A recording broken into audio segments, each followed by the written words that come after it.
Good morning, everybody. Pike Peters coming to you from beautiful Santa Clara, California. The world tour of hire cars, rental cars continues, and the good people of Sixt Car Rental here at San Jose International Airport have provided me with this awesome Volvo wagon. Why is it awesome? Because it was an upgrade, always a score. But also, Volvo wagons are iconic. I mean, back in the early 90s in San Francisco, I moved all my worldly possessions. It was a bike, a futon frame, a futon, and a couch, all in the Volvo. Well, the futon I think we put on the roof, and it tried to stand up and stop the whole thing in a catastrophe. Nonetheless, you could haul a lot. That was really cool. So with this Volvo, we're going to have a quick look at what has changed. And what has actually changed is the world, your customer's aspiration. There was a famous ad for Volvos in America back in 70s and 80s, and it was a Chesterfield couch, like a three-seater in the back of a Volvo wagon. And that was kind of cool. So let's have a look. I've got a couple of suitcases here. There's a load space. With the seats down, I'm sure it is fairly commodious, but this is more in line with the large hatchback and maybe more like the European rivals of a C-Class or 3 Series BMW rather than the giant furniture hauler of days of yore. Why is that? Now, Volvo had a good reason. People's desires have changed. Their needs have changed. They've all gone to SUVs, and the new XC90 is a pretty iconic, sexy beast. We love that. But we're going to talk about that change in perception and what if you didn't keep up? So imagine being the dealer who had SUVs and you were the only one in town. These days people would be like, what? Everybody's got one. But a luxury SUV was something that, the Americans got. They understood it. The Jeep Grand Wagoneer was a really uber cool example of that back in the day.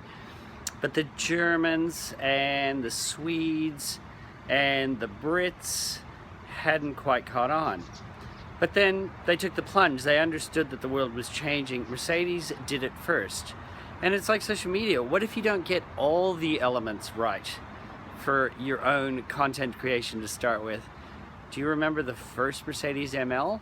Ugh, not fantastically executed, but they had the market first advantage, which was really, really cool. And now that they practice their craft longest, they are kicking it. And here is the ML first generation. This is a slightly later one. They're still not pretty, but you know what? The Mercedes-Benz people understood the power of pairing that with a four-wheel drive and doing some big volumes and doing it at an accessible level, which is, where Range Rover didn't do it. They were sort of bespoke and very ubiquitous in rugged places in the world, and their luxury SUVs were sort of made for the Queen.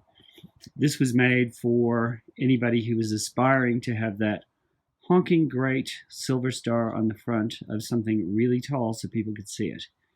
And they kicked it. Do you think Mercedes' growth is down to really beautiful sedans, which they've got in spades, and awesome coupes and fabulous S-Class drop head coupes for the first time since the 60s, those beautiful convertibles? Nah, the volume is in their beautifully executed now SUVs. They've had some missteps, but now they're on a march. Do you remember the GLK? If you're in an Australian market, probably not. It was so ugly they were like, the Americans will buy it, because the Americans will buy anything in some sort of quantity. But now they've really got it going on because they've been doing it longer than anyone else. Be an early adapter, your dealership will thrive. You're going to be like the guy with the first SUV to offer in town. The lines will stretch around the block. And that's not just for sales, that's for every element of your dealership. Go out and engage with Virtual Tire Kicker. This is Pike Peters. Thank you so much.